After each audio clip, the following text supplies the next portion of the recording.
la Sociedad Europea de Cardiología en el congreso reciente que realizaron lanzaron las guías del 2021 para falla cardíaca crónica y aguda. Y estas guías tuvieron bastantes cambios, por eso es importante revisarlos y aprenderlos. Bienvenidos a la charla y la revisión de las guías de falla cardíaca. Esta charla va dirigida a internos, estudiantes, residentes y médicos del Hospital Militar Central. No es una charla dirigida para pacientes y no tengo ningún conflicto de interés, salvo un agradecimiento para el equipo de Behringer por invitarme al congreso y por patrocinarme e ingreso al mismo. Se aprendió mucho, muchas gracias. La guía tiene bastantes partes. La principal y de pronto la más esperada para todos es la revisión de falla cardíaca con fracción de eyección reducida, porque sí tuvo bastantes cambios y porque hay una nueva revisión de la literatura que hay que aprender. Esa es la primera parte de la cual va a tomar este video, y en los siguientes videos hablaremos de falla cardíaca con fracción de eyección preservada, la que antes llamábamos rango medio, pero en realidad es fracción de eyección ligeramente reducida, y falla cardíaca aguda. La parte de comorbilidades realmente no le vamos a dedicar un video porque cuando uno lo revisa simplemente como que es un resumen muy pequeño, unos cuantos párrafos de otras guías, y se queda muy corta con lo que uno realmente necesita saber de cada una de las comorbilidades. Lo que veremos de pronto importante de esas comorbilidades lo revisaremos durante esta charla.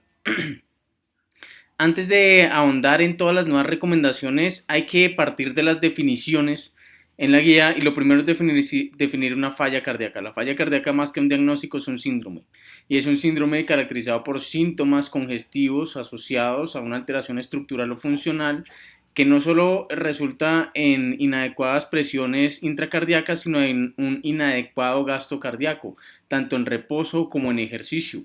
Y de ahí partimos que falla cardíaca, aunque hay muchas clasificaciones como falla cardíaca sistólica, diastólica, derecha, izquierda, global, en realidad para efectos prácticos hablamos de fracción de eyección para poder dividir los distintos tratamientos, aunque la fracción de eyección es claro que no es el mejor marcador de función sistólica.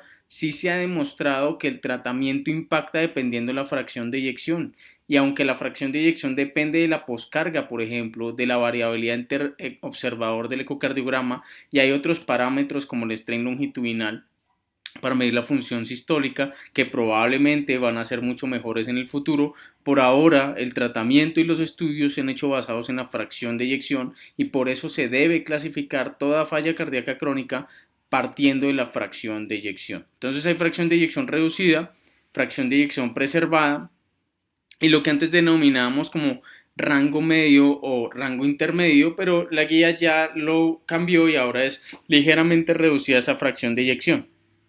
Entonces, fracción de eyección reducida es esa fracción de eyección que está 40% o menos. La fracción de eyección rango ligeramente reducida es 41 a 49%, y la fracción de eyección normal o preservada es mayor o igual al 50%.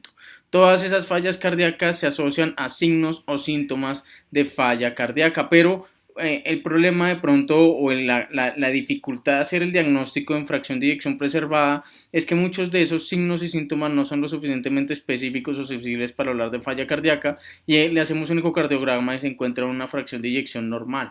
Entonces hay que encontrar otros parámetros objetivos de que hay una disfunción miocárdica tanto anatómica como funcional, y ahí es donde entramos a evaluar la función diastólica. Entonces, si el paciente tiene disfunción diastólica que no es acorde para la edad, pero a pesar de eso tiene una fracción de eyección preservada y tiene signos y síntomas de falla cardíaca, ese paciente probablemente tiene una falla cardíaca con fracción de eyección preservada.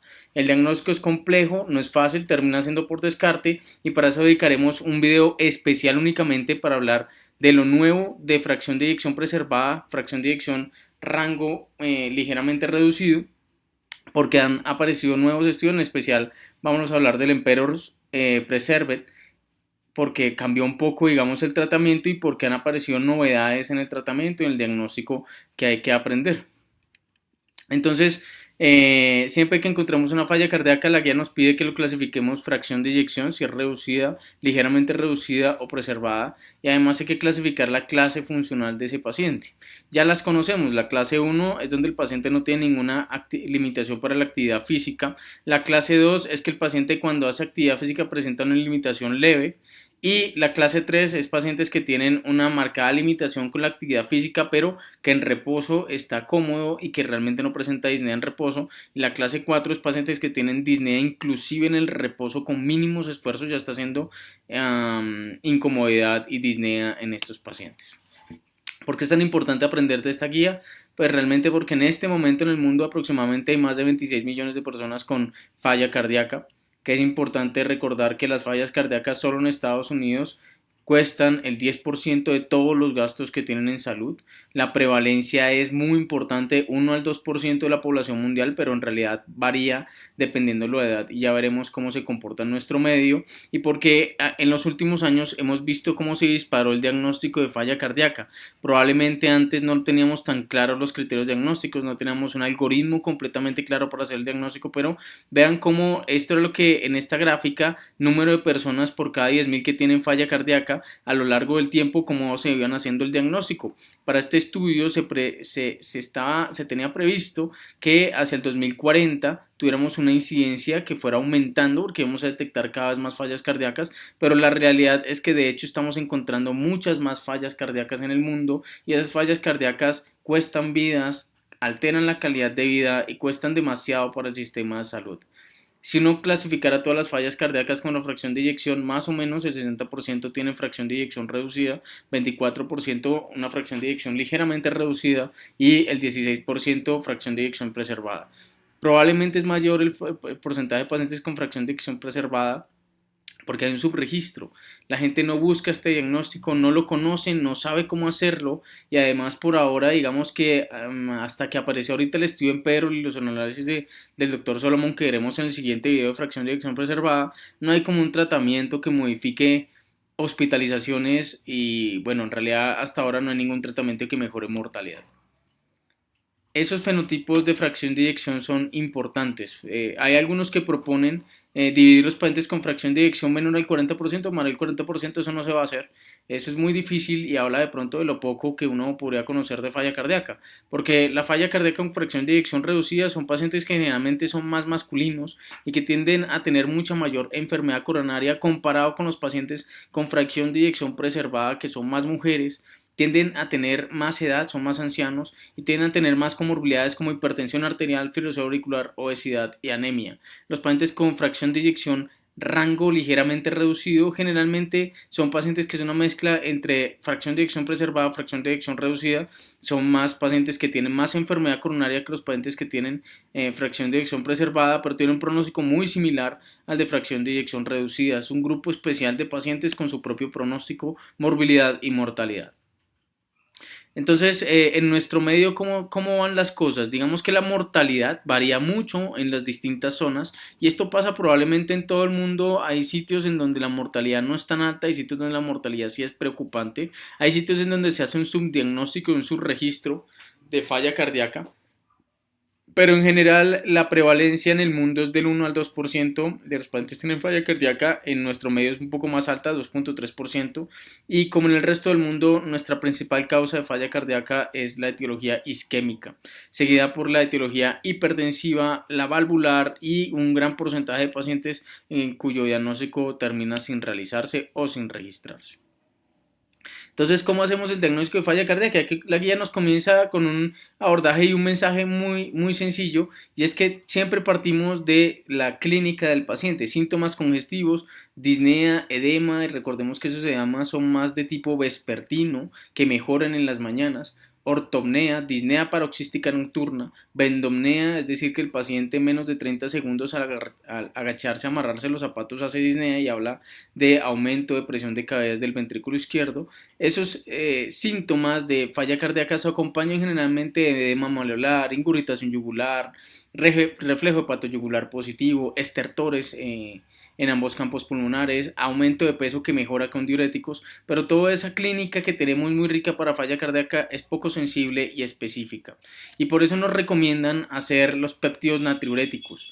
Estamos hablando de un escenario ambulatorio, un paciente que tiene falla cardíaca ambulatorio, que está por consulta externa. Aquí los rangos cambian a lo que vimos en el paciente hospitalizado, y los invito a que revisen el video de péptidos natriuréticos, es muy completo y aquí hablamos un poco más a fondo de cómo utilizarlos por consulta externa, pero vamos directamente a lo que nos dice la guía. Utilizan los puntos de corte crónicos que ya conocíamos, el NT-proBNP de 125 y un BNP mayor o igual a 35. Si el paciente tiene clínica de falla cardíaca y esos péptidos natriuréticos más elevados de esos puntos de corte, ya podríamos comenzar a hacer el diagnóstico de falla cardíaca estable o crónica en este paciente.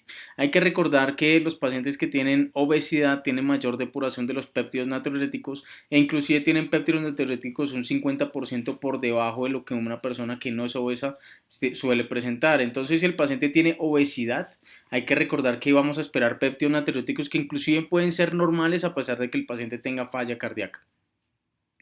Una vez hacemos el diagnóstico con la clínica y si tenemos preferiblemente péptidos natriuréticos, con los péptidos natriuréticos pasamos a hacerle un ecocardiograma y miramos cuáles son las anormalidades que tiene en este paciente para poder definir la fracción de eyección y comenzar un tratamiento.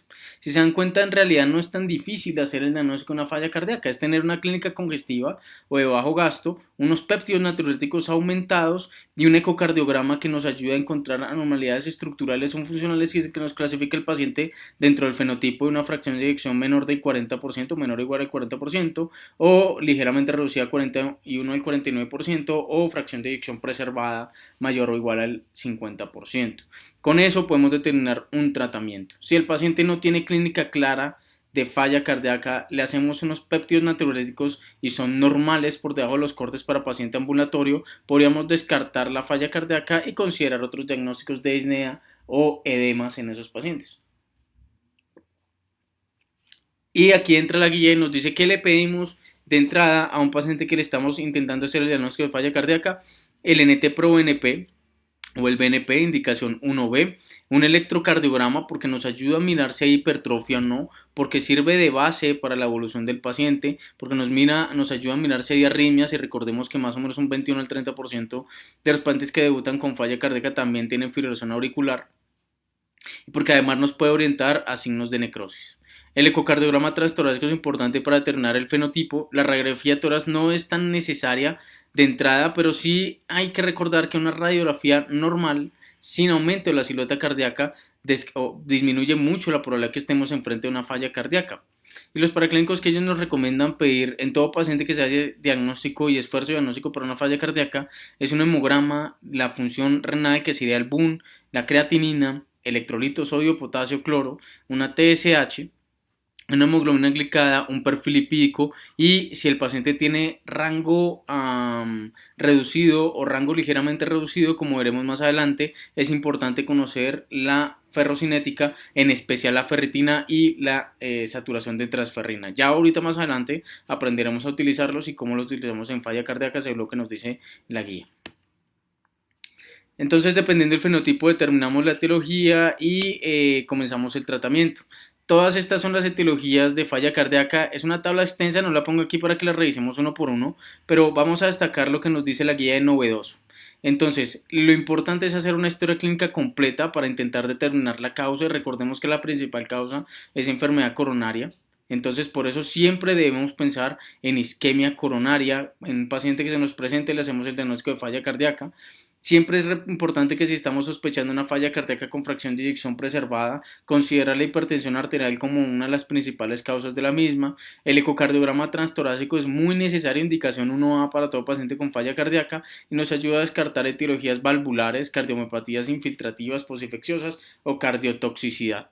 ¿Cuándo le realizaremos cardioresonancia? Aunque lo veremos más adelante, por ahora quedémonos que nos ayuda mucho cuando estemos pensando en cardiopatías congénitas, infiltrativas postinfecciosas o endomiocárdicas.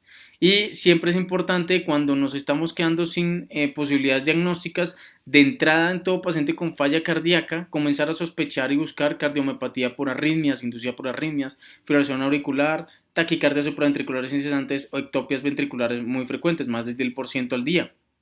Esos pacientes generalmente hacen un fenotipo dilatado de falla cardíaca. Entonces, los signos los síntomas y signos de falla cardíaca no tienen suficiente sensibilidad para realizar el diagnóstico por sí solos, y por eso hablamos de los péptidos natriuréticos. El punto de corte está ya claramente definido. Para paciente crónico, un NT-proBNP mayor o igual a 125, un BNP mayor o igual a 35. Si usted encuentra unos rangos por debajo de este punto de corte, el valor predictivo negativo es de 0.98, pero recordar que los pacientes obesos aumentan en el tejido adiposo el metabolismo de los péptidos natriuréticos y aumentan los receptores depuradores de péptidos natriuréticos, y por eso usted puede encontrar valores inclusive 50% por debajo de lo que una persona sin obesidad llegaría a presentar. Y recordar que hay pacientes que tienen elevación de NT-proBNP, ya la guía no los resume. La edad per se puede aumentar los niveles de NT-proBNP, por eso digamos que en falla cardíaca aguda, como lo veremos en esa charla, nos hablan de los rangos que ya conocemos para falla cardíaca aguda, dependiendo de la edad: 55, 55, 75 o más de 75 años. 450, 900 y 1800 respectivamente los niveles de NT-proBNP. El ACV, las hemorragias subaracnoideas, son dos causas de elevación de NT-proBNP sin necesidad que tengamos una falla cardíaca. La disfunción renal y disfunción hepática, por eso siempre hay que pedir la función renal y la función hepática cuando lo sospechamos en pacientes con falla cardíaca o que estamos intentando dilucidar la causa de un NT-proBNP o NP elevados. Los síndromes paraneoplásicos, EPOC, infecciones y quemaduras son otras causas, como anemia y otras anormalidades como tirotoxicosis o cetosis diática pueden elevar los péptidos natriuréticos sin necesidad de presentar falla cardíaca. Entonces, hoy en día ya hablamos de un diagnóstico, un abordaje multimodal.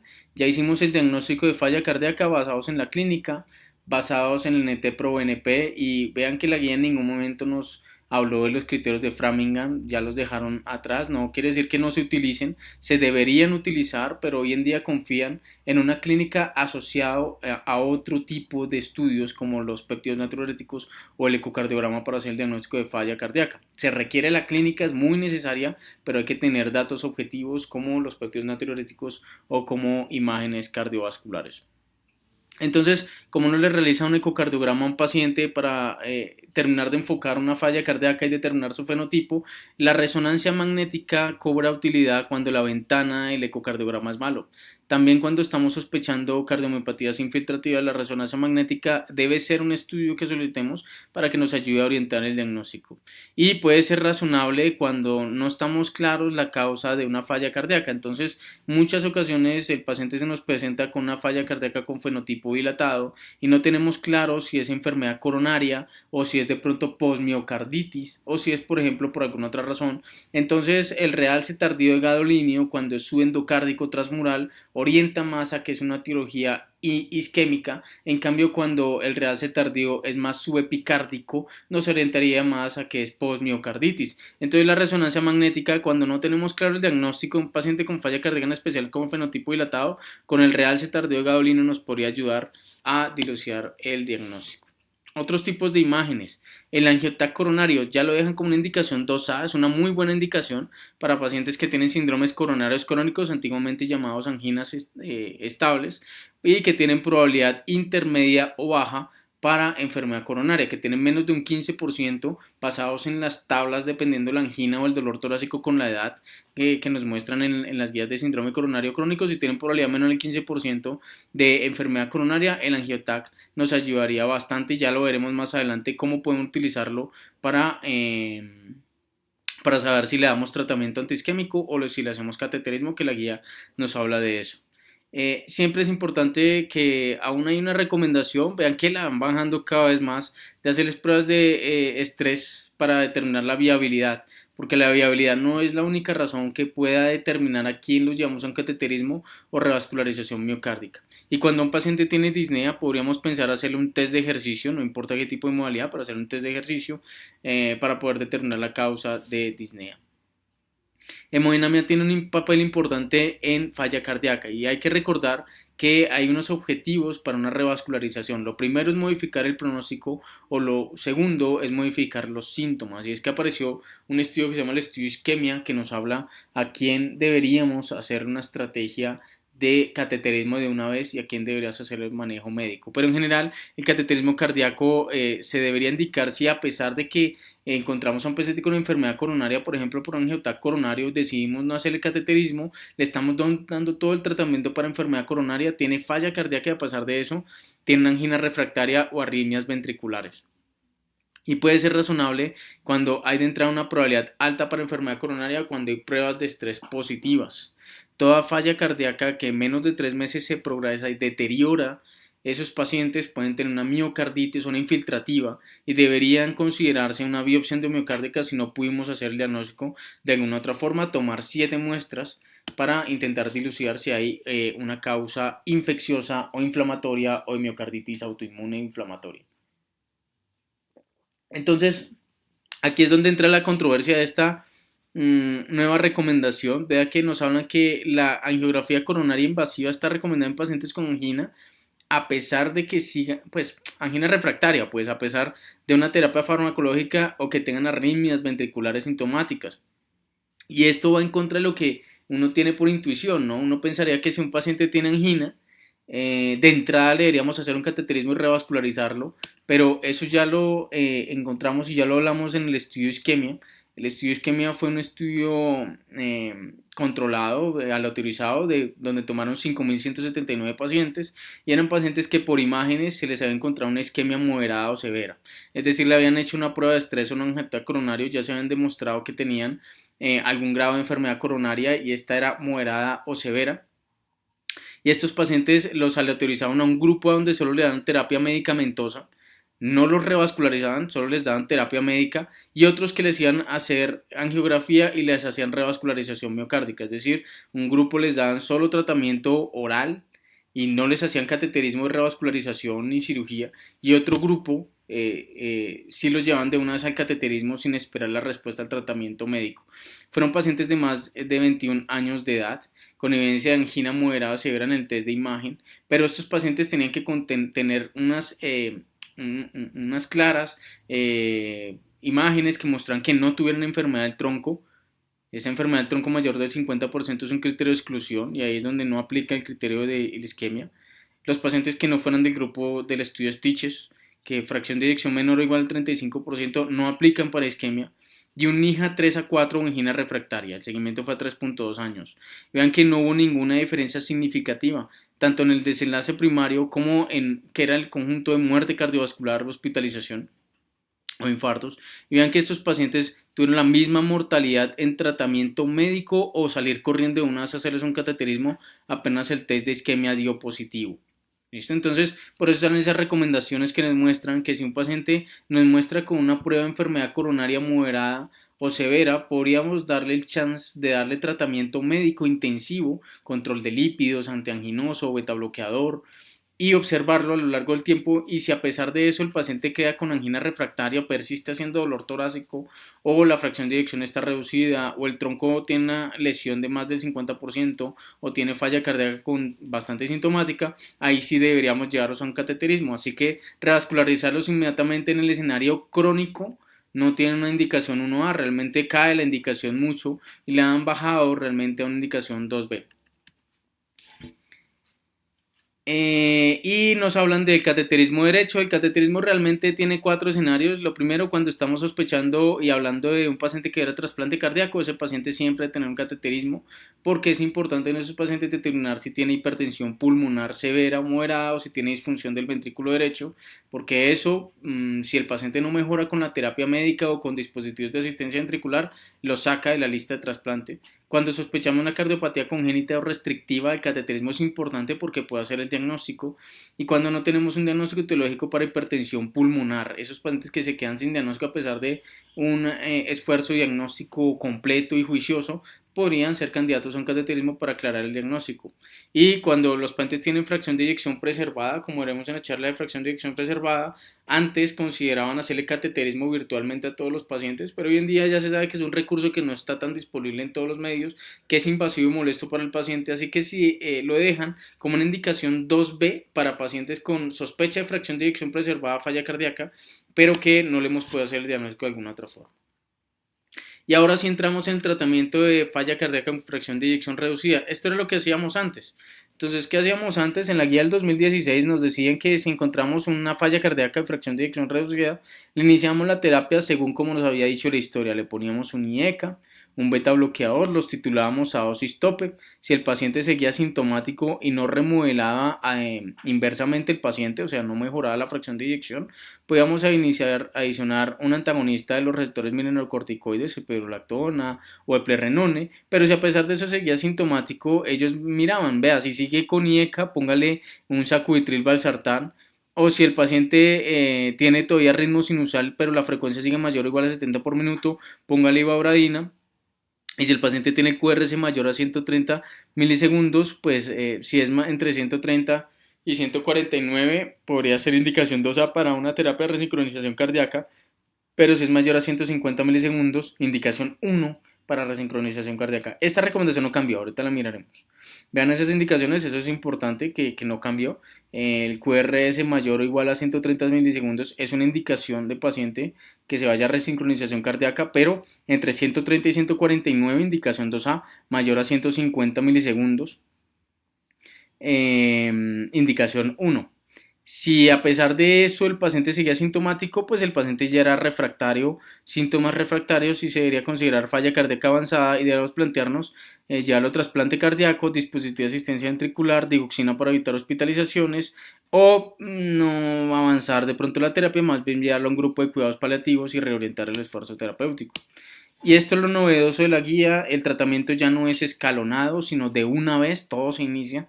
Cuando encontramos una fracción de eyección reducida, de una vez le iniciamos los inhibidores del sistema renina-angiotensina-aldosterona, bien llámese el antagonista o bloqueador de los receptores de aldosterona, de angiotensina, o el IECA o el sacubitril valsartán. De una vez el beta bloqueador, de una vez el antagonista de los receptores mineralocorticoides y aparece la indicación esperada por todos si el ISGLT2 se debería considerar, en donde recomiendan dapaglifosina o empaglifosina, hasta ahora no recuerdan o no recomiendan ningún otro ISGLT2 para fracción de eyección reducida, y si el paciente está congestivo, pues diuréticos de asa. Si a pesar de eso el paciente persiste con fracción de eyección reducida, miramos ahora el QRS. Si el QRS está menor de 130 milisegundos, pues nos quedamos quietos por ese lado, pero si está entre 130 y 149, podemos ponerle un CDI pues si es etiología isquémica o etiología no isquémica, perdón, si el QRS es menor de 130 milisegundos, pero si el QRS es mayor de 130 milisegundos, dependiendo del QRS, si es de 130 a 149, plantearnos la posibilidad de terapia de resincronización cardíaca más defibrilador, o si el QRS es mayor de 150 milisegundos, pues ponerle una terapia de resincronización cardíaca. La indicación de terapia de resincronización cardíaca no varió, sigue 2A para 130 a 149 y sigue 1 para mayor o igual a 150 milisegundos. Ese QRS que mida muy ancho es una indicación 1, eso no cambió. Lo que sí cambió en esta guía es la indicación del cardiofibrilador implantable, en donde antes teníamos una indicación 1 para cualquier FEV por debajo del 35% independientemente de la etiología, cuando el QRS pues es normal. Pero hoy en día, como ya veremos, la indicación de CDI bajó a 2A cuando la etiología es no isquémica y persiste 1 cuando la etiología es isquémica. Pero si el paciente tiene una fracción de eyección que se recuperó, pues continuamos la terapia, y estos pacientes que recuperan fracción de eyección y se normalizó, no deberían considerarse fracción de eyección preservada, sino que la guía dice que se debe referir a los pacientes como fracción de eyección recuperada, porque la terapia debe continuarse porque hacia los 2 años casi o más de la mitad de los pacientes vuelve otra vez a caer la fracción de eyección. Si los síntomas persisten, hay que considerar otras terapias, ya lo veremos más adelante. Pero por ahora hablaremos de dónde salen todas estas recomendaciones de la terapia de entrada que le ponemos, el IECA, ARNI o ARA2, el beta bloqueador, el antagonista de receptores mineralocorticoides, la dapaglifosina. ¿De dónde salieron esas terapias y de por qué están esas recomendaciones 1 y todas se deben iniciar muy de entrada, sin esperar, sin escalonar? Desde hace muchos años, 1987, ya sabíamos que pacientes que tenían falla cardíaca congestiva y severa, en este estudio aleatorizado que es el estudio Consensus, alotrizaban 253 pacientes con falla cardíaca y clínica radiológica de falla cardíaca. En esa ocasión, en 1987 no teníamos la tecnología de hoy en día. Compararon pacientes con enalapril versus placebo, pero ese enalapril debería tener una dosis mínima de 10 miligramos cada 12 horas. Eran pacientes que tuvieron falla cardíaca, que no estuvieran inestables, que no fuera valvular, que no tienen enfermedad renal crónica y que no tienen un síndrome coronario agudo en los últimos 2 meses. Iniciaban 5 miligramos cada 12 horas y lo titulaban a 10 miligramos cada 12 horas. Y vean cómo se redujo la mortalidad en estos pacientes. Ya desde hacía mucho tiempo sabíamos que los IECAS, por lo menos en el abril, a 10 miligramos cada 12 horas, reducida en un 40% la mortalidad a 6 meses, reducía en 31% la mortalidad a un año y reducía la mortalidad en general de un 27% con una diferencia claramente significativa. Entonces de ahí aparecieron recomendaciones como que en enalapril la dosis para reducir mortalidad eran 10 miligramos mínimo cada 12 horas y eso reducía mortalidad de forma significativa. Pero aparecieron estudios un poco más nuevos, digámoslo así, o más recientes, en 1991, el estudio SOLVE, en donde compararon ya no pacientes con falla cardíaca con evidencia radiológica de falla cardíaca, sino que ya fueron un poco más objetivos y le metieron la fracción de eyección. Y una fracción de eyección por debajo del 35% o menor o igual al 35%, cuando tomamos en el abril 10 miligramos 2 veces al día versus placebo, redujo la mortalidad en general en un 16%. Eso es difícil que hoy en día un medicamento lo logre, salvo los medicamentos novedosos que veremos más adelante. Entonces, la reducción de mortalidad se observó a expensas de una reducción en muertes por progresión de falla cardíaca. No tuvo ningún efecto antiarrítmico, distinto a los ARNI, que se ha visto que reducen la incidencia de arritmias. Y no se observó un impacto en arritmias sin deterioro de falla cardíaca previa. Luego aparecieron los antagonistas del receptor del receptor de angiotensina, los bloqueadores de receptores de angiotensina, los ARA2 o BRA, como ustedes le prefieren decir, y en estos estudios pivotales comparaban los sartán con los IECAS en fracción de eyección reducida, eran ensayos clínicos, multicéntricos, aleatorizados, doble ciegos, ya eran estudios mucho más grandes, 3.152 pacientes, compararon los sartán 50 miligramos una vez al día versus captopril 50 miligramos 3 veces al día, pacientes con fracción de eyección menor del 40%, que tuvieron más de 60 años y que estuvieran realmente sintomáticos, NIHAS de 2 a 3 sobre 4, excluyeron pacientes que tuvieran intolerancia a los IECA y o BRA, porque estos medicamentos pueden hacer angioedema, hipercalemia o deterioros de la función renal. La tensión sistólica menor a 90 mililitros de mercurio, una diastólica mayor de 95 en criterios de exclusión, y excluían otros pacientes que realmente nos contaminan los estudios como enfermedad valvular,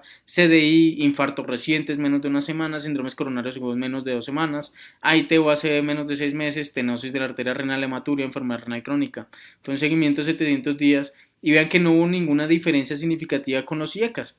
Es decir, los sartán era una opción atractiva para pacientes que no toleraban los IECA porque a pesar de que era igual que los IECA, cuando compararon los efectos adversos, el losartán, que en esta gráfica aparece la proporción de pacientes versus los efectos adversos, los pacientes de la barra blanca tuvieron menos eventos adversos comparados con los pacientes de la barra gris, que es el captopril.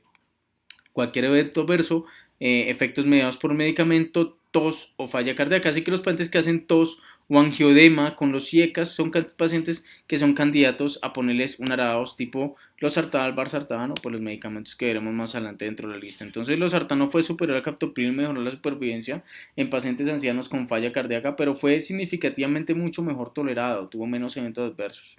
Pues en ese momento apareció una indicación de debería ponérsele un ARA2 a todo paciente que no tolerara un INECA cuando tenía una fracción de eyección reducida. Y esto aplica tanto para losartán como para valsartán. Y este estudio en donde compararon, este es el VALFHEF, perdón, en donde compararon valsartán con terapia médica para falla cardíaca. Y vean que no hubo ninguna diferencia cuando comparan valsartán 160 miligramos 2 veces al día versus la terapia para falla cardíaca en ese momento óptima, que era ponerles enalapril, beta bloqueadores.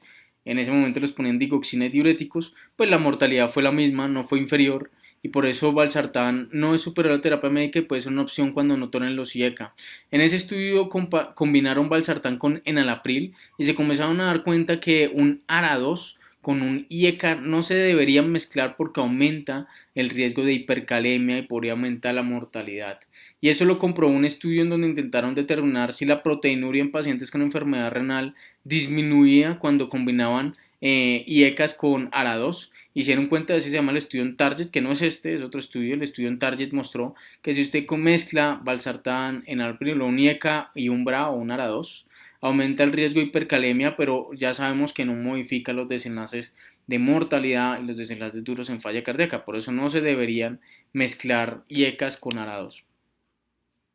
Y todo eso para mencionarles que ya para el 2014 apareció el estudio Paradigm. Este estudio fue muy novedoso, fue innovador y fue bastante llamativo porque fue el estudio uno de los estudios que más pacientes incluyó en falla cardíaca, más de 8.000.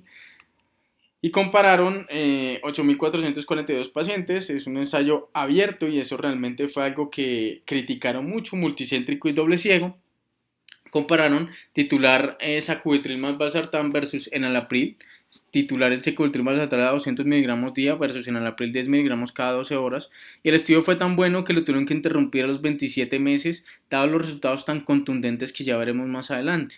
Eran pacientes que eran mayores de 18 años de edad, con una fracción de eyección que estuviera por debajo del 40%, con NIHA mayor a 2 y que tuvieran péptidos natriuréticos aumentados, siempre y cuando ellos no tuvieran hipotensión sintomática. Y ya comienzan a aparecer lo que nos dicen cómo aplicar los ARNI o el sacubitril valsartán. No lo pongas en pacientes que estén con hipotensión sintomática, porque ya como veremos la fracción de eyección reducida puede generar hipotensión, pero no sintomáticos. Los pacientes podrían beneficiarse de ello, pero en general TSOs históricas por debajo de 100, tasa de filtración por debajo de 30, angioedema por historia clínica o un potasio mayor a 5.2 son criterios de exclusión del Paradigm. Entonces eran pacientes que tenían falla cardíaca, fracción de eyección reducida y que compararon enalapril 10 miligramos cada 12 horas versus sacubitril valsartán en un estudio bastante grande con fracciones de eyección realmente reducida, en promedio 29%.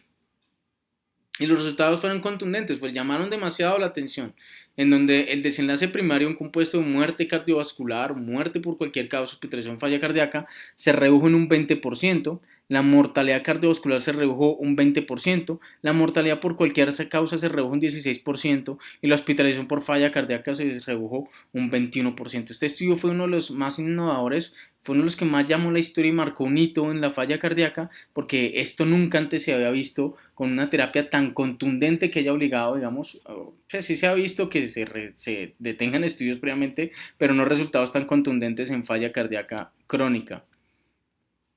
Y es importante destacar que esa diferencia pues obviamente fue significativa, pero que el sacubitril más valsartán sí se caracterizó por hacer más hipotensión sintomática y tuvo una tendencia digamos, a encontrar creatininas mucho más bajas, pero lo más importante es que tuvo una tendencia más a hacer hipotensión, y tos, y reducir, digamos, la tos comparado con el enalapril.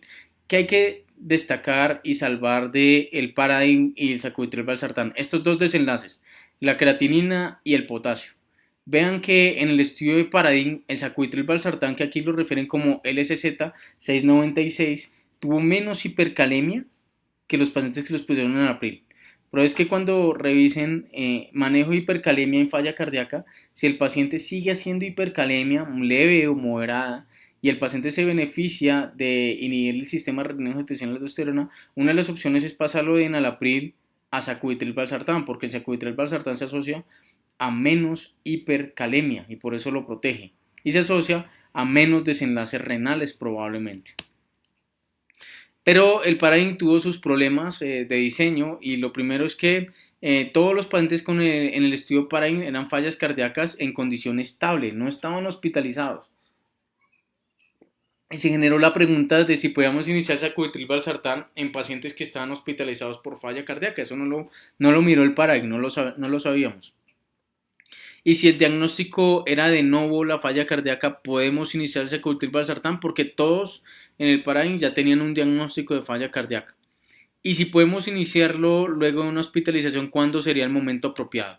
Hay muchos estudios que nos resuelven eso, pero simplemente quise traerles el Transition, el estudio que realmente nos ayudó a dilucidar esa respuesta, y fue un ensayo abierto, multicéntrico, aleatorizado, tomó 1.002 pacientes, y compararon terapia ARNI, realmente no fue contra placebo, realmente fue terapia sacubitril valsartán antes y posterior al alta. Eso es, digamos, en este estudio lo que hicieron fue que eran pacientes que estaban hospitalizados y les iniciaron terapia de sacubitril valsartán antes de la salida o después de la salida, y miran cuántos de ellos a las 2 semanas o más lograban completar un tratamiento de 10 semanas y en esas 10 semanas seguían con el ARNI o lo suspendieron o no llegaron a la dosis tope.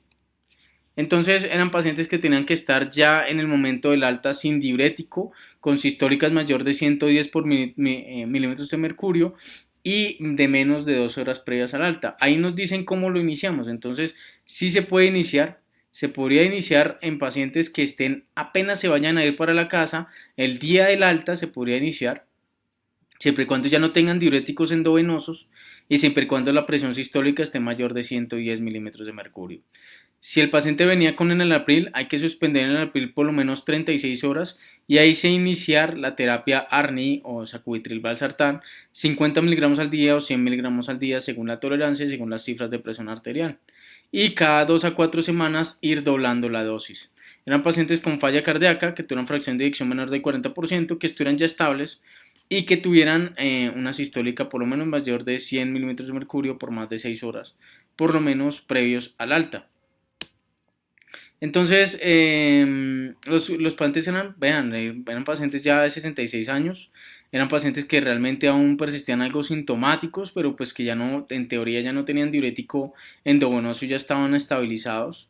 Y aquí ellos, digamos que por debajo de cuerda, realmente en el estudio lo hicieron, un 29.9%, un tercio de los pacientes, eran fallas cardíacas de reciente diagnóstico, avalando el tratamiento para sacubitril valsartán.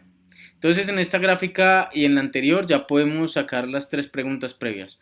Lo primero es que si en este estudio, y les adelanto que el estudio fue muy bueno, está avalado el inicio de terapia sacubitril valsartán para pacientes que tienen diagnóstico de novo de falla cardíaca, no hay que esperar a ponerle SIECA o ARA2, se puede iniciar de una vez. Lo segundo, se puede iniciar desde la hospitalización siempre y cuando el paciente esté estable, sin diuréticos parenterales y siempre y cuando se hayan hecho un lavado del enalapril. Y se puede iniciar inclusive el día previo, menos un día, que fue la gran mayoría de los pacientes predescarga, presalida, o se puede iniciar el siguiente día después de la salida, pero en general iniciar los previos al alta es lo mejor porque podemos ver la tolerabilidad y qué efecto adverso nos hace intrahospitalario en esos pacientes. Y vea que no hubo ninguna diferencia entre iniciar la terapia antes o después del alta. No hay ningún problema, lo preferible es iniciarlo antes del alta, pero no hay ninguna diferencia. Cualquiera de las dos opciones está muy bien.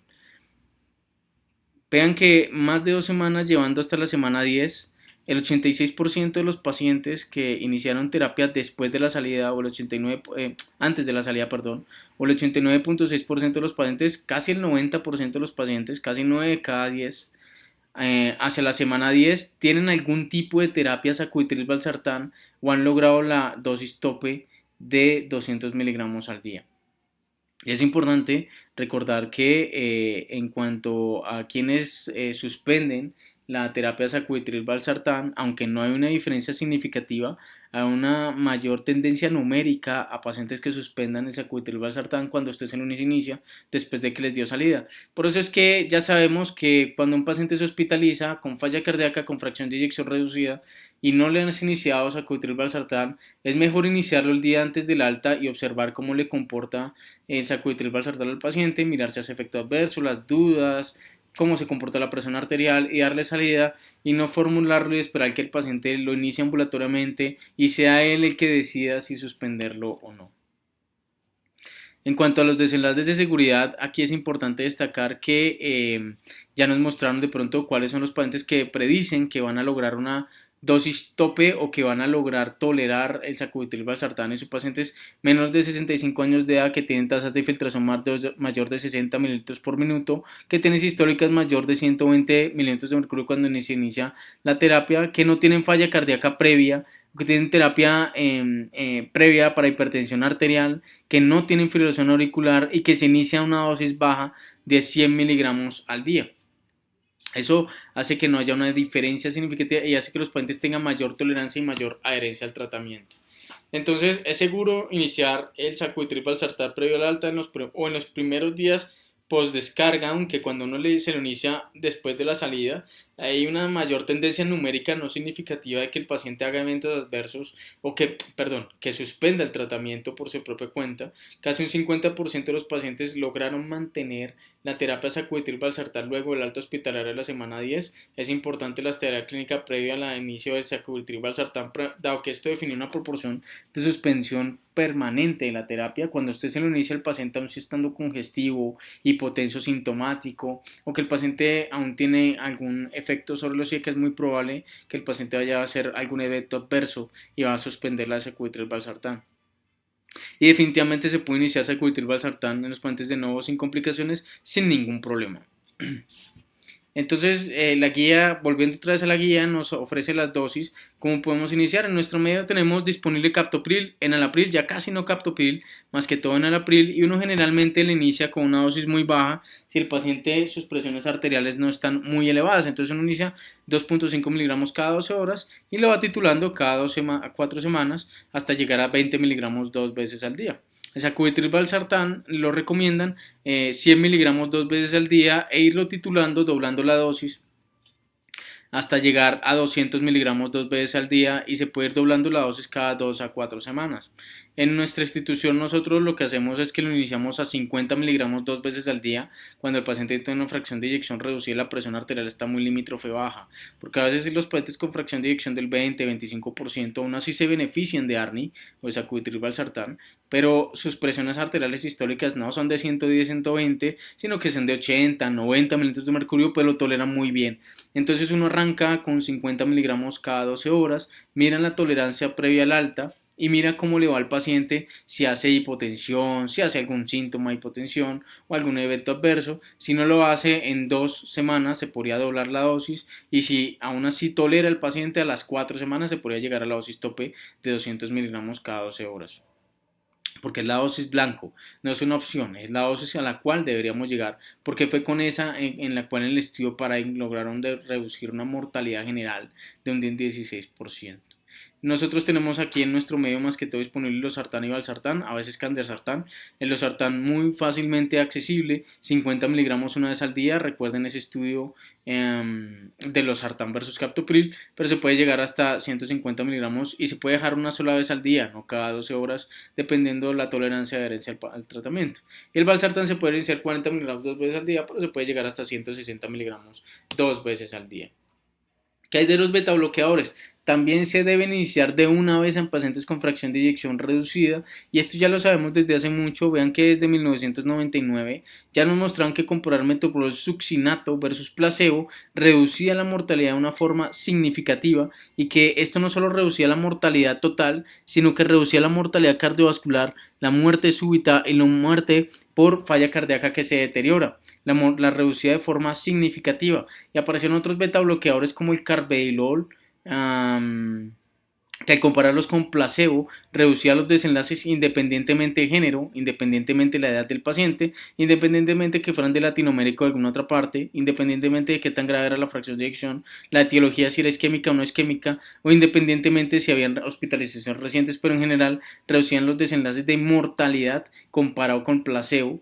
Y cuando uno mira qué beta bloqueadores pueden tener esos efectos de reducción de mortalidad, tenemos el carvedilol, el bisoprolol, el metoprolol succinato, de pronto el metoprolol tartrato, pero el problema del metoprolol tartrato es que hay un estudio que se llama COMET, en donde lo compararon con carvedilol y se dieron cuenta que el carvedilol reduce mortalidad comparado con metoprolol tartrato. Así que si uno tiene disponibilidad, ponele cualquier beta bloqueador, carvedilol, bisoprolol, metoprolol succinato o nebivolol que tuvo resultados no inferiores, podría ser una opción. Si no hay ninguno disponible, hay que saber que el metoprolol no empeora mortalidad, pero no la mejora tanto como otros beta bloqueadores y si es el único que uno tiene, pues tiene que iniciarlo e intentar llevarlos a dosis tope, pero preferiblemente los beta bloqueadores que tenemos disponibles. El bisoprolol en el estudio CIVIS, cuando lo compararon con placebo, eran pacientes que les pusieron fracción de eyección reducida, bisoprolol los llevaron a dosis tope. El bisoprolol redujo la mortalidad por cualquier causa de forma significativa, hospitalizaciones por cualquier causa, muertes cardiovasculares, Y aquí es donde, este es uno de los tantos ejemplos, pero esto simplemente lo destaqué para hablar qué hacen los betabloqueadores. Los betabloqueadores no solo reducen el consumo de oxígeno, eso realmente es algo que sale por plausibilidad biológica. En realidad lo que han demostrado los estudios es que los betabloqueadores disminuyen la probabilidad de hacer muerte súbita y muerte por arritmias. Así que la reducen de forma muy importante, reducen más o menos un 44% la probabilidad de que nos hagan arritmias estos pacientes. Entonces, los betabloqueros han demostrado mejoría en mortalidad general a expensas de disminución de arritmias fatales en los pacientes con fracción de eyección reducida y se debería iniciar un betabloqueador que haya demostrado que hay un beneficio en falla cardíaca con fracción de eyección reducida. ¿Cuáles son esos? Bisoprolol. Lo podemos iniciar 1.25 miligramos una vez al día y lo podemos titular hasta 10 miligramos una vez al día. También carvedilol, 3.125 miligramos dos veces al día y se debe titular hasta 25 miligramos dos veces al día, lo mismo el bisoprolol.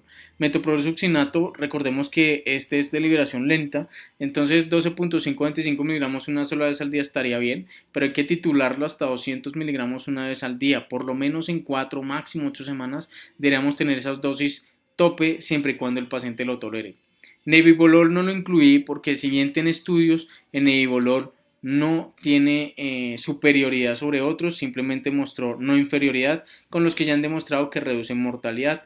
Vean que aquí no aparece metoprolol tartrato, por eso es que si ustedes tienen opción de bisoprolol, carvedilol o metoprolol succinato, eso es la opción, esa es la molécula que se debe dejar y se debe evitar al máximo poner el metoprolol tartrato en pacientes con falla cardíaca con fracción de eyección reducida, porque el metoprolol tartrato realmente no ha demostrado tan contundentemente mejoría en desenlaces y le estaremos poniendo una molécula off-label.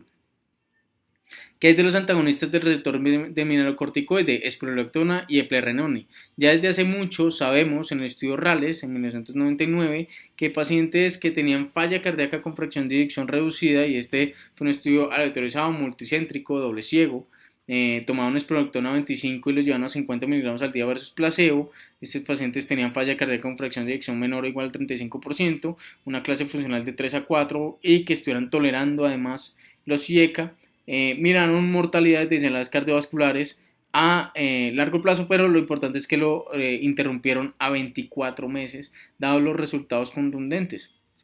Excluyeron pacientes con obvias razones de contaminación del estudio, como valvulopatías, cardiopatía congénita, cáncer, hepatopatía severa, potasio mayor a 5, creatinina mayor a 2.5, ahí aparecen dos criterios de exclusión para iniciar la terapia, o falla cardíaca avanzada.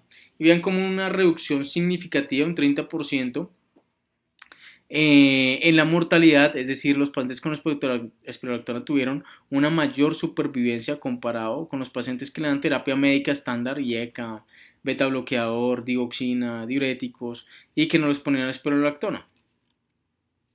Entonces se redujo de forma significativa la mortalidad por cualquier causa, la progresión de falla cardíaca y la muerte súbita. Y es importante también destacar que los MRA, los antagonistas de ese receptor de mineralocorticoides, también reducen de forma significativa las hospitalizaciones.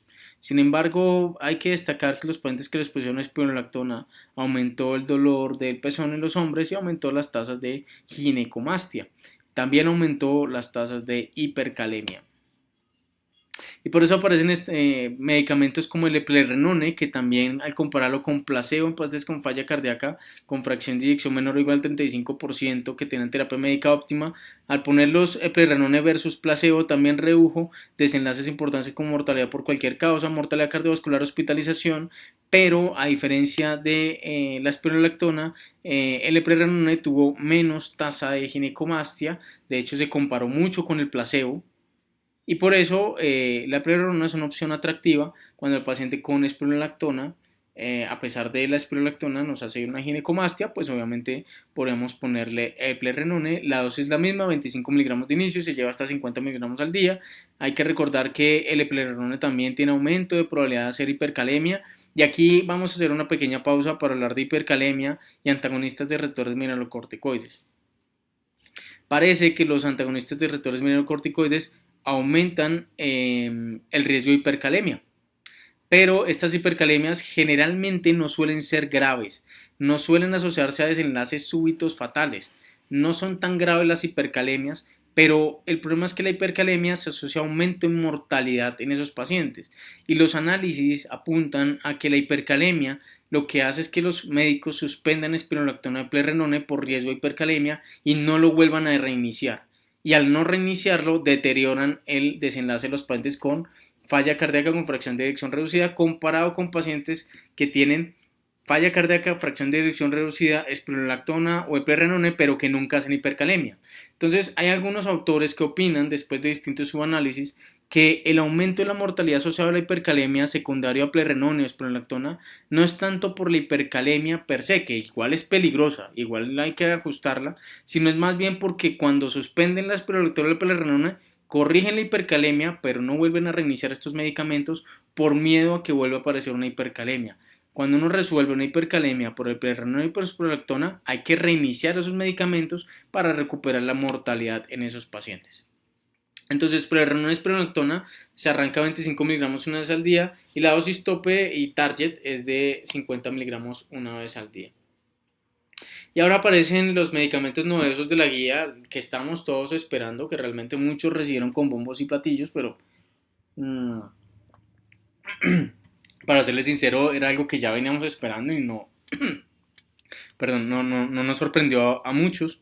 Era algo que ya se veía ver. Y era que los ISGLT2 desde hacía mucho tiempo, desde 2014-2015, ya nos estaban demostrando que eran medicamentos importantísimos con efecto cardiovascular. De hecho, en los estudios pivotales en PARREC y en PARREC con resultados renales, DECLARE, Canvas, eran estudios que nos hablaban y nos alertaban desde hacía mucho que pacientes con diabetes mellitus y enfermedad cardiovascular, al ponerles empaglifosina o dapaglifosina o canaglifosina, se reducía la mortalidad, se reducían los desenlaces renales, es decir, era menos probable que progresara la nefropatía renal, perdían peso y había menos posibilidad de falla cardíaca. Esto ya lo sabíamos desde hacía mucho. Los SGLT2 se están testeando constantemente en pacientes con diabetes mellitus, hasta el punto de que se ha considerado que estas terapias deberían ser de primera línea en diabetes mellitus junto con la metformina. Pero digamos que después del EMPA-REC que nos mostró y el EMPA-REC Outcomes que nos mostró que los pacientes tenían menor mortalidad y menor riesgo cardiovascular cuando exponían paglifosina cuando tenían diabetes mellitus, se consideró contemplar los ISGLT2 como tratamientos que no eran únicamente antidiabéticos, sino que tenían un efecto cardiovascular benéfico. No les quise traer toda la evidencia de los ISGLT2 porque la mayoría hablan de pacientes con diabetes mellitus que no tienen necesariamente falla cardíaca con fracción de eyección reducida y que tienen esa enfermedad o riesgo cardiovascular, pero que no tienen falla cardíaca. Los estudios no se han hecho especialmente para eso, para no saturarles. Les traje el estudio que realmente nos muestra la guía, que es lo que avala la recomendación tipo 1 para iniciar esta terapia apenas hagamos el diagnóstico de falla cardíaca o fracción de eyección reducida. Entonces, dapaglifosina en pacientes con falla cardíaca con fracción de eyección reducida, ya sin tanto tener en cuenta si tienen o no diabetes mellitus, es el DAPA-HF. Y todo esto parte de lo que les acabo de mencionar, la dapaglifosina, así como si SGLT2 disminuye hospitalización por falla cardíaca en pacientes de diabetes mellitus tipo 2. No solo falla cardíaca, también reducen los desenlaces renales, disminuye la probabilidad que el paciente progrese en su nefropatía renal, pero ese efecto hasta ahora solo se había examinado en pacientes con diabetes mellitus, no solo en pacientes con falla cardíaca. Y ese estudio, los estudios también experimentales en modelos animales nos muestran que el efecto del SGLT2 y los efectos benéficos cardiovasculares no solo dependen de una modificación en el control metabólico de la diabetes, y aquí hagamos un pequeño asterisco, es que el ISGLT2 no reduce tanto la hemoglobina glicada, pero a pesar de eso mejora desenlaces cardiovasculares, es decir, que probablemente su efecto no solo depende de que haya un efecto hipoglicemiante, sino que además tiene otros efectos a nivel del metabolismo miocito, las adipoquinas y la función vascular, que hacen que tenga un efecto benéfico sobre el efecto cardiovascular y que no necesariamente simplemente el control de la diabetes mellitus. Así que los investigadores decidieron testear la dapaglifosina en pacientes con falla cardíaca independientemente si tenían diabetes mellitus o no. Fue un ensayo aleatorizado multicéntrico doble ciego, tomaron 4.744 pacientes y compararon, aquí es importante, la dosis de dapaglifosina o empaglifosina son solo 10 miligramos al día. En el DAPA-HF fueron solo 10 miligramos al día, no más. y lo compararon con placebo más terapia médica óptima y le hicieron un seguimiento a 24 meses. Eran pacientes mayores de 18 años de edad con fracción de eyección menor de 40%, un NIJA que estuviera por lo menos mayor a 2, un BNP elevado y no debía haber intolerancia a los ISGLT2, diabetes mellitus tipo 1 o tasa de filtración por debajo de 30 mililitros por minuto. Eran grupos bastante homogéneos. Y era importante recordar que eran fallas cardíacas muy bien tratadas, estaban muy bien tratadas. Para esa época, digamos, aún llama mucho la atención que la tasa de pacientes con sacubitril valsartán aún así es muy baja en el mundo. Y habían pacientes con etiología tanto isquémica como no isquémica. Vean lo que mostró el DAPA-HF, una reducción significativa en el desenlace primario, hospitalización por falla cardíaca, muerte cardiovascular, muerte por cualquier causa, y esa fue una reducción significativa en cualquiera de ellas. Disminuye mortalidad por cualquier causa, disminuye las hospitalizaciones por falla cardíaca y disminuye muertes por causa cardiovascular. Vean que eso lo hace de una forma significativa. Hospitalización urgente por falla cardíaca la reduce de una forma significativa en un 30%, reduce las hospitalizaciones por falla cardíaca más o menos en un 30%, reduce la hospitalización o la visita a urgencias por falla cardíaca en un 57% y la muerte cardiovascular la logró reducir en un 18%. Y este análisis es muy importante el análisis de subgrupos, y es que este efecto fue independientemente si el paciente tenía diabetes o no. Así que ya la dapaglifosina es un tratamiento para falla cardíaca y no es exclusivo de la diabetes mellitus.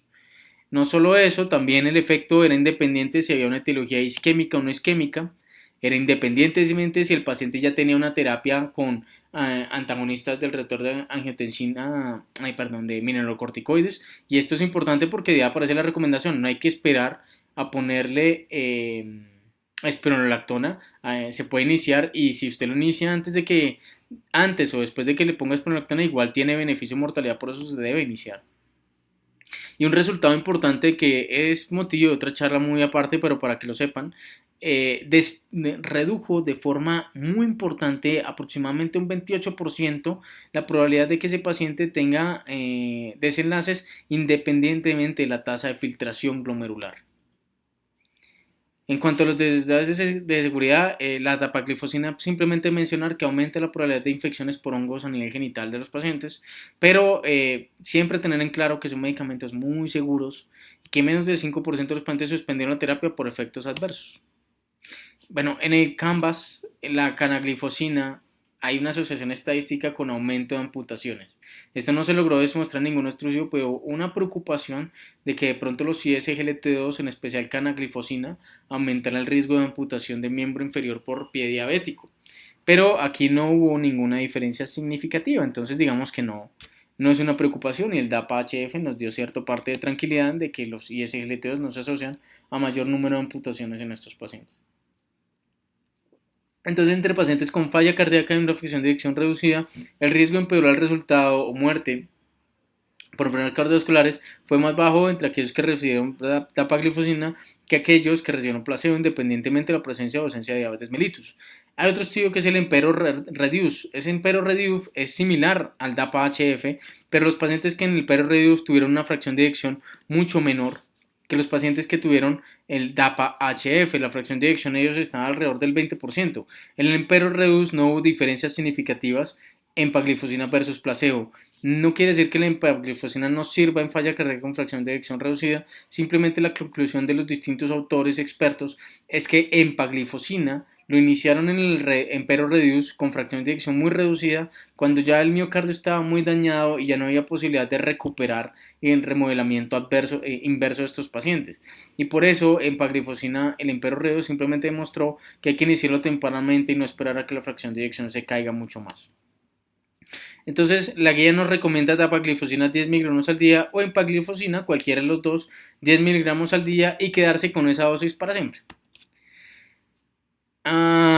Simplemente mencionar en esta tabla que cuando uno encuentra un paciente con falla cardíaca con fracción de eyección menor o igual al 40%, hay que iniciar un IECA, un ARA2 o preferiblemente un sacubitril valsartán, al mismo tiempo beta bloqueador, al mismo tiempo antagonista de receptores mineralocorticoides, al mismo tiempo dapaglifosina.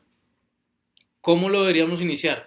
dicen que no hay una forma de iniciarlos, pero que se debe iniciar lo más pronto posible y que el escalonamiento de cada uno depende del criterio clínico. Es decir, que los pacientes que tienen falla cardíaca con esta fracción de eyección reducida deberíamos evaluar su presión arterial, su tolerabilidad, los recursos que tenemos disponibles y qué tan sintomáticos están.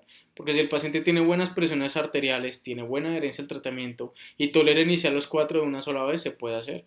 Pero si pues, vemos que es un paciente que es más bien de pronto un poquito lábil, presiones arteriales que son limítrofes bajas, podamos escalonarlos en la primera semana y mirar cómo le va, pero por lo menos que en 2 a 4 semanas ya tengamos los 4 tratamientos iniciados y titulándose, tratando de apuntar a dosis tope en las siguientes 4 a 6 semanas. Entonces, cuando un paciente presenta síntomas congestivos, simplemente nos dicen que hay que dejarle diuréticos de ASA. Les recomiendo que revisen la charla de manejo de diuréticos en falla cardíaca aguda. Yo sé que son como 2 horas, pero son muy buenos y ahí hablan mucho más a profundidad esta recomendación. Cuando el paciente está congestivo, iniciar terapia diurética. ¿Qué otras terapias tenemos en fracción de eyección reducida? Entonces, cuando un paciente persiste sintomático, tenemos que mirar, a pesar de iniciarles las 4 terapias, es decir, beta bloqueador de dosis tope, el IECA boradoso, preferiblemente sacubitril valsartán, el inhibidor del SGLT2 tipo apaglifosina o empaglifosina y el antagonista del receptor mineralocorticoides. Cuando usted ya tiene esas 4 terapias, usted le pide un control al paciente, lo tiene que ver en 15 a 30 días máximo y mirar cómo sigue ese paciente y comenzar a mirar la fracción de eyección si se modifica en por lo menos 3 meses, por lo menos. Si ese paciente mejora su sintomatología, continuamos la misma terapia, pero que hay de esos pacientes que siguen con síntomas de falla cardíaca. Entonces, si el paciente persiste sintomático, lo primero que deberíamos mirar es en qué ritmo está. Si está en ritmo sinusal, hay que mirar en qué frecuencia cardíaca está. Si está mayor o igual a 70 por minuto, aparece la recomendación muy buena, razonable, dosa de ibabradina. Entonces, siempre hay que titular el beta bloqueador a dosis máxima tolerada o recomendada. Lo que pase primero, llegar a la dosis tope o que el paciente de pronto no nos tolere ese aumento de la frecuencia cardíaca. Pero si a pesar de eso no logramos frecuencias cardíacas por debajo de 70 por minuto, aparece la ibabradina. Y aparece este estudio que es el estudio SHIFT, ya un estudio un poquito viejo, en donde compararon pacientes con fracción de eyección menor o igual al 35% y que tenían terapia médica óptima completa. Y titularon la ibabradina hasta 7.5 miligramos 2 veces al día versus placebo, que hubieran sido hospitalizados en el último año, probando pues que el paciente estaba asintomático y que ya tenían un beta bloqueador que a pesar de eso seguían en ritmo sinusal con una frecuencia mayor o igual a 70 por minuto. Vean que la ibabradina aquí en esta barra azul logró reducir la frecuencia cardíaca a lo largo del tiempo comparado con dejarlo solo con el beta bloqueador y placebo, pero no solo tuvo un efecto benéfico en reducir la frecuencia cardíaca, también logró reducir la muerte cardiovascular u hospitalizaciones por falla cardíaca y esto lo hizo a expensas de una mortalidad por falla cardíaca y a expensas de hospitalizaciones. Así que en la ibabradina, comparada con placebo, logró reducir la mortalidad cardiovascular hospitalizaciones por falla cardíaca en 18%, cuando la fracción de eyección es 35% y persisten con frecuencias cardíacas mayores de 70 por minuto en ritmo sinusal en reposo pese a los beta bloqueadores.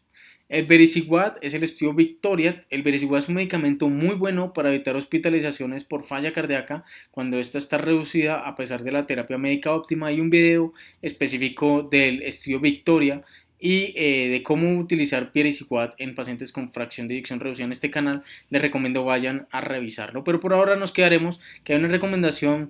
Podría considerarse 2B, vericiguat cuando el paciente tiene fracción de eyección reducida, persiste sintomático y se sigue hospitalizando por falla cardíaca. Es una opción atractiva y muy bien tolerada. ¿Qué es de la población negra? Si el paciente no tolera el IECA ARA2, la diralacina y el dinitrato isosorbide son opciones atractivas.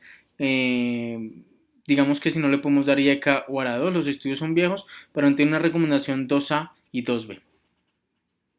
¿Queda algún papel para la dioxina? Siguen dejándole un papel para la dioxina al paciente con fracción de eyección reducida con terapia médica óptima, pero que a pesar de ella se sigue hospitalizando, porque la dioxina tiene efecto cronotrópico negativo, pero inotrópico positivo.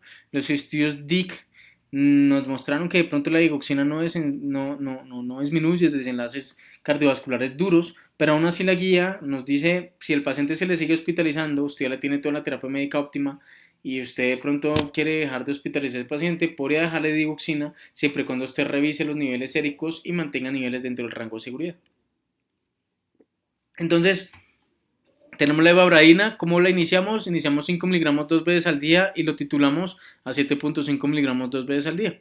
El Vericiguat se puede iniciar 2.5 miligramos una vez al día y llegamos a dosis tope de 10 miligramos al día. La digoxina 62.5 miligramos una vez al día y llevarlo hasta 250 microgramos una vez al día. Y la hidrocina dinitrato isosorbide se dejaría 37.5 más 20 miligramos 3 veces al día y titularlo hasta 75 miligramos 40 miligramos 3 veces al día. El problema es que vean, es 3 veces al día. Eso es disminuida adherencia, digamos que la evidencia es un poquito antigua, no se vuelve a estudiar en eso, entonces digamos que la guía le tiene un poco de recomendación baja a estos medicamentos. Entonces, para resumir, pacientes con falla cardíaca en fracción de eyección reducida le dejamos la terapia cuádruple, que ya conocimos, y miramos en el control cómo siguen. Si está sobrecargado le ponemos diurético. Si tiene un bloqueo de rama izquierda y el QR se mide más de 150 milisegundos, tiene indicación 1 para ponerle terapia de resincronización cardíaca. Si la fracción de eyección está por debajo del 35%, desfibrilador. Además de la terapia de resincronización cardíaca. Lo mismo pasa si el QRS tiene 130 a 149 milisegundos, pero tiene un bloqueo de rama izquierda, la recomendación es 2A, pero aún así se benefician de ponerles terapia de resincronización cardíaca. Y ahora hablemos de cardiofrenar implantable. Antes tiene una indicación 1, independientemente de la etiología, para toda falla cardíaca con fracción de eyección menor del 35% y QRS menor de 130, pero digamos que apareció una novedad en esta guía y es que le bajaron el grado a la recomendación para etiología no isquémica. Ya no es una recomendación 1, ya nos podemos plantear esperar y observar a ese paciente. ¿De dónde salió eso? Y vamos a revisar un poco rápidamente las recomendaciones de a quién le ponemos un CDI, a quién le deberíamos poner, quién se beneficia de un cardiofibrilador implantable. Y ya desde hace mucho, 1996, comenzábamos a ver en el estudio MADID, en pacientes que tenían enfermedad cardiopatía isquémica, infartos recientes, el CDI versus terapia médica óptima en pacientes con falla cardíaca con fracción de eyección realmente reducida, menor o igual al 35%. Tener taquicardias ventriculares no sostenidas o taquicardias ventriculares por estudio electrofisiológico y tenían un infarto por lo menos que fuera hace más de 3 y que ya hubieran pasado más de 3 semanas del evento y tenían una hija de 1, 2 o 3. Entonces eran pacientes, palabras más, palabras menos, con cardiopatías isquémicas, y aquí es donde está el punto de la discusión que veremos más adelante. Tenían fracción de eyección reducida y que tenían que ir a un estudio electrofisiológico y documentarse una taquicardia ventricular sostenida o no sostenida. Entonces, en el seguimiento de esos pacientes, a 5 años, se logró demostrar que los pacientes que se exponían a un desfibrilador, un cardiofibrilador, tenían mejor supervivencia que los pacientes que simplemente se les dejaba terapia médica óptima. Y vean que la diferencia fue significativa, se redujo más o menos un 54% la probabilidad de muerte. Y esa estuvo a expensas de arritmias. Los pacientes con terapia convencional tenían muchas más arritmias fatales que los pacientes que se les puso un cardiofibrilador. Pero el problema del MADID-1 es que planteaba hacerles un estudio un estudio electrofisiológico a todos los pacientes para poder documentar las taquicardias ventriculares no sostenidas o taquicardias ventriculares, y por eso lanzaron el MADID-2, es un estudio un poco más nuevo, 2002, o bueno, menos viejo, 2002, en donde tomaban el mismo grupo, pero esta vez con fracción de eyección menor del 30%, también en cardiopatías isquémicas, pero en esta ocasión no hubo necesidad de hacer el estudio electrofisiológico, simplemente fracción de eyección menor del 30%, falla cardíaca, les pusieron cardiofrilador versus terapia médica convencional, y se dieron cuenta que aún así, sin necesidad de estudiarlos para ver si hacían arritmias o no, se reducía la mortalidad cardiovascular por cualquier causa de una forma significativa en un 31%. Entonces la implantación de un cardiofibrilador mejora la supervivencia en pacientes con un infarto miocardio previo y falla cardíaca, que ellos en ese momento la consideran avanzada, pero pues realmente era fracción de eyección reducida. Entonces la implantación de un desfibrilador estaba recomendada, indicación 1 para todos esos pacientes. Y las guías de taquicardias ventriculares y de prevención de arritmia hasta ese momento extrapolaron los resultados de cardiopatía isquémica con los de falla cardíaca con cardiopatía no isquémica. Sin embargo, la evidencia en las siguientes décadas demostró que los pacientes con cardiopatía no isquémica no morían tanto de arritmias, morían más por otras causas. morían por progresión de la falla cardíaca o alguna otra razón que no fuera rítmica. Entonces el Danish se propuso aleatorizar 596 pacientes, les puso CDI o terapia médica óptima, pero en esta ocasión solo pacientes con cardiopatía no isquémica, cardiopatías dilatadas no isquémicas, que tienen una fracción de eyección menor o igual al 35% de enfermedad coronaria y que se hubiera descartado una enfermedad coronaria, perdón, y péptidos natriuréticos elevados, siempre y cuando ellos tuvieran fibrilación auricular mayor de 100 por minuto, la frecuencia cardíaca, enfermedad renal crónica o diálisis, porque recordemos que los pacientes con enfermedad renal crónica o diálisis fallecen por otras razones que no necesariamente son arritmias. Entonces el seguimiento hace 67 meses y el 58% de los pacientes en cada brazo, independientemente si recibían o no un CDI, se les ponía una terapia de resincronización cardíaca si lo consideraron apropiado. Eso es importante porque por eso vamos a ver que en la terapia médica óptima, a pesar de eso, hubo infecciones asociadas al dispositivo. Los grupos fueron bastante homogéneos, pero palabras más, palabras menos, en resumen, no hubo modificación de la mortalidad 5 a 8 años. Este estudio realmente marcó un hito en la electrofisiología porque en ese momento, eso fue el 2016, acababan de demostrar que el CDI beneficiara a más pacientes con cardiopatía isquémica y que las cardiopatías no isquémicas, según el Danish, ponerles un CDI o dejarles terapia médica óptima en realidad no hacía modificación de la mortalidad por cualquier causa. Sin embargo, cuando uno mira los análisis de desenlaces secundarios, si bien es cierto que no hubo una diferencia significativa en mortalidad por cualquier causa, vean que el intervalo de confianza cruza el 1, por eso no es significativo.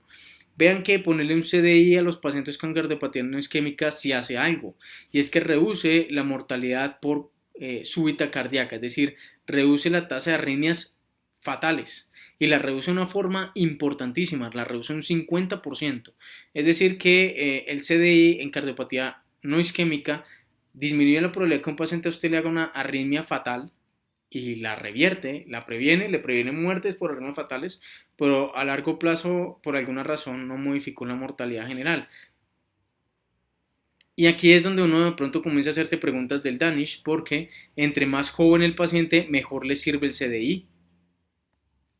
Y pues entre menos falla cardíaca, mejor le sirve el CDI.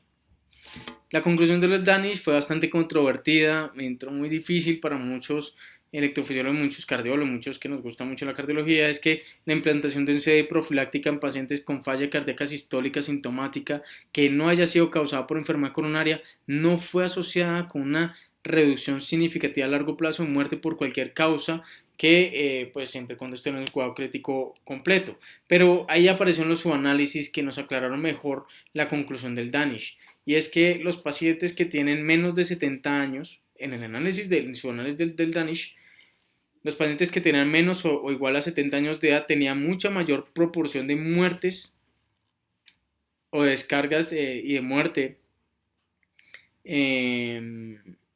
digamos, por muerte por causas cardiovasculares, por arritmias cardiovasculares, que otra clase de muerte. Entonces, vean que cuando nosotros comparamos la mortalidad de un CDI antes o después de los 70 años, cuando usted le pone un CDI a los pacientes antes de los 70 años, hay una reducción de un 30% en la mortalidad general. Versus cuando usted se lo pone más de 70 años al paciente, no hay una diferencia significativa en mortalidad general. En realidad, hay una diferencia en la edad. Si usted pone un CDI a un paciente antes de los 70 años o antes, un CDI en cardiopatía no isquémica con fracción de eyección reducida, sí hay una diferencia significativa en el subanálisis de un 30%, y eso es importantísimo, versus pacientes que tenían más de 70 años. Los pacientes de 70 años, cuando les ponen de más de 70 años, si les pones un CDI y tiene una fracción de eyección menor del 35% y tiene cardiopatía no isquémica, ya no les hace ningún efecto. Y esto pasa porque el tipo de muerte en pacientes con 70 o menos años de edad, cuando uno compara cuáles son las causas de muerte entre pacientes de menos de 70 años de edad, la probabilidad de que se fallezcan por una arritmia súbita cardiovascular, digamos una muerte súbita cardiovascular, que uno asume que eso es una arritmia, es mucho mayor que cuando el paciente tiene más de 70 años de edad. Los pacientes que tienen más de 70 años de edad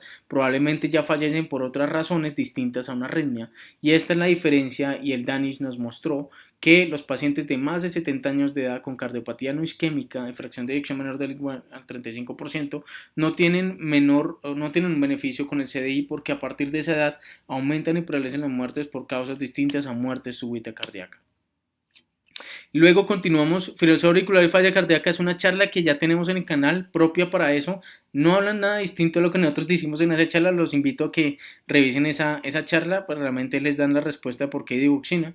Y cuando un paciente tiene enfermedad coronaria, pues tenemos que intentar revascularizarlo. Si la fracción de eyección está reducida, el estudio Stitches demostró que cuando el síndrome coronario es crónico, la fracción de eyección está reducida, los pacientes sí tienen mejoría en mortalidad de 10 años, y lo ideal debería ser un puente coronario, siempre preferiblemente en pacientes que tienen diabetes mellitus. Hay una charla también especial para eso, y es en revascularización de enfermedad coronaria. Los invito a la revisen. Y ahora pasamos a qué le hacemos a un paciente con fracción de eyección reducida, cómo manejamos el hierro. Entonces, todo paciente con falla cardíaca, aquí está, todo paciente con falla cardíaca con fracción de eyección que esté por debajo de 50% debe buscarse si tiene ferropenia, en especial si ese paciente está hospitalizado. ¿Cómo hacemos diagnóstico de ferropenia? Una ferritina menor de 100 o una ferritina que esté entre 100 y 200 pero que tiene una saturación de transferrina menor del 20%. Hay que recordar que tratar una ferropenia mejora los síntomas. No ha logrado demostrar significativamente que mejore mortalidad, pero mejorar síntomas mejora calidad de vida y disminuye hospitalizaciones. Por eso es tan importante como la mortalidad. Y solo se debe reponer la hemoglobina cuando esta es menor a 15 gramos por decilitro. En realidad la guía simplemente nos da esta recomendación: despacha la anemia ferropénica. Esa parte no me gustó, despacha la anemia ferropénica en falla cardíaca en 5 párrafos, y simplemente nos sale con estas recomendaciones que realmente ya las sabemos, pero yo aquí en esta diapositiva les voy a enseñar a reponer hierro en pacientes con falla cardíaca en fracción de eyección reducida. Entonces, todo paciente que nos llega a nuestra consulta, hospitalización, o está muy sintomático y tiene una fracción de eyección menor del 50%, siempre deberíamos hacerle ferritina, transferrina y buscarle causa de anemia. Entonces, pacientes con hemoglobina menor a 15, le pedimos ferritina, saturación de transferrina y toda la ferrocinética, y buscamos la causa de anemia. Pero entonces vamos a enfocarnos en falla cardíaca. Si tiene una ferritina menor de 100, tiene una ferropenia absoluta. Si tiene una ferritina entre 100 y 200 y una saturación de transferrina menor al 20%, tiene una ferropenia funcional. Cualquiera de esas dos, ferropenia absoluta o funcional, se deben reponer. Entonces, lo primero es mirar la anemia. Se le debe poner una hemoglobina a esos pacientes, porque con eso la repondremos. Si está mayor a 15, no le hacemos ninguna reposición. Si está menor a 15, miramos, dependiendo de la hemoglobina, cuánto le vamos a reponer. Y miramos cuánto tiene. Entonces aquí es donde la podemos reponer. Miramos la hemoglobina, en cuánto está. Si el paciente, por ejemplo, tiene una hemoglobina menor a 10 y tiene ferropenia, miramos cuánto pesa. Si pesa más de 70 kilos, le ponemos 2000 miligramos, pero recordemos que le ponemos una dosis de 1000 miligramos y luego a la semana le podemos repetir la otra dosis. Pero si el paciente tiene una hemoglobina entre 10 y 14, a ese mismo paciente le pondremos solo 1500 miligramos, y tiene más de 14 de hemoglobina, solo le ponemos 500 miligramos. Hay que hacer una ferritina siempre a las 12 semanas para mirar si sigue con ferropenia, y si sigue con ferropenia hay que administrarle 500 miligramos en cada una de nuestras consultas en las semanas 12, 24 y 36 si aún persiste con ferropenia. Entonces, si ya el paciente ya logró recuperar sus niveles de ferropenia, de ferritina, ahora le hacemos solo el control cada 6 meses. ¿Cómo hacemos la reposición de hierro? Y aquí es importante que, a pesar de que a uno le recomiendan 2000 miligramos, ojo con esto: pacientes con anemia, hemoglobina menor a 10 y más de 70 kilos, uno en teoría debería reponerle 2000 miligramos. No le vamos a poner eso de una vez. No hay que ponerles hierro oral, eso ha demostrado que no sirve. El hierro oral en falla cardíaca con fracción de eyección reducida no les sirve, no mejora síntomas, no mejora desenlaces. La sacarosa de hierro, digamos que no es con lo que hicieron los estudios, el AFIRM, como veremos más adelante. Lo que uno debería ponerles es carboximaltosa de hierro. Y aquí es como lo vamos a poner. Lo podemos poner en una infusión o podemos ponerlo con bolos, siempre y cuando se completen estas condiciones. Lo primero es que nunca le vamos a poner a un paciente más de 1000 miligramos en una sola dosis. Nunca le vamos a poner más de 1000 miligramos en una sola dosis. Y ahora miramos cuánto le queremos poner. Pongamos el ejemplo del paciente que le queremos poner 1000 miligramos. Un paciente entre 35 y 70 kilos que tiene hemoglobina entre 10 y 14 y tiene ferropenia. Le vamos a poner 1000 miligramos. Entonces se lo podemos poner en infusión o en bolos. Lo más útil en nuestro medio es ponerlo en bolos, porque a enfermería se le facilita un poco y porque se ha demostrado que es seguro. Entonces aquí miramos cuánto es nuestra dosis. Le vamos a poner de 200 a 500 miligramos. No, le vamos a poner de 500 a 1000 miligramos. Sí, eso habla de que le podemos poner 10 a 20 mililitros de carboximaltosa de hierro. Lo podemos diluir en 250 mililitros de solución salina al 0.9% y se puede administrar en 15 minutos. Y así es como se administraría. Entonces la orden sería carboximaltosa de hierro, 20 mililitros, o sea 1000 miligramos, en 250 mililitros de solución salina y pasar en 15 minutos. Ese paciente debe estar monitorizado porque esos pacientes tienen riesgo de hacer anafilaxia y siempre se debe hacer de forma intrahospitalaria o en salas similares a las salas de quimioterapia. ¿Por qué ponemos carboximaltosa de hierro? ¿Por qué reponemos la ferropena en falla cardíaca? No porque hasta ahora se haya demostrado que modifiquen enlaces duros como mortalidad cardiovascular o mortalidad por cualquier causa, sino porque en realidad en estudios como el estudio AFIRM, donde le utilizaron 1.132 pacientes con fracción de eyección menor del 50% y anemia ferropénica, compararon carboximaltosa férrica con placebo y le hicieron seguimiento a 52 semanas y simplemente se dieron cuenta que la carboximaltosa férrica disminuye la posibilidad de hospitalizaciones y mejora la sintomatología de falla cardíaca, que para los pacientes es tan importante como la mortalidad. Entonces, pacientes con deficiencia de hierro y fracción de eyección menor del 50%, quienes fueron estabilizados después de un episodio de falla cardíaca, hospitalizados por la misma, el tratamiento con carboxifaltosa férrica fue tan seguro o fue muy seguro y redujo el riesgo de nuevas hospitalizaciones por falla cardíaca. ¿Cómo manejamos una insuficiencia mitral secundaria en falla cardíaca con fracción de eyección reducida? Esto es otro tema que toca la guía, es novedoso, porque aparecieron estudios del MITRA-FR y el COAPT. Fueron estudios en donde les pusieron MitraClip a pacientes con falla cardíaca y a estos pacientes les intentaron hacer reparación, digamos, con MitraClip de su insuficiencia mitral de forma percutánea. El MITRA-FR demostró que no modificaba desenlaces fuertes, el COAPT sí, mejoró hasta mortalidad. Y se dieron cuenta que los pacientes en el estudio COAPT tenían fracción de eyección del 20 al 50%, mientras los pacientes del MITRA-FR tenían ventrículos izquierdos más dilatados, más disfuncionales, con fracción de eyección mucho más baja, aproximadamente en promedio 10 al 30%.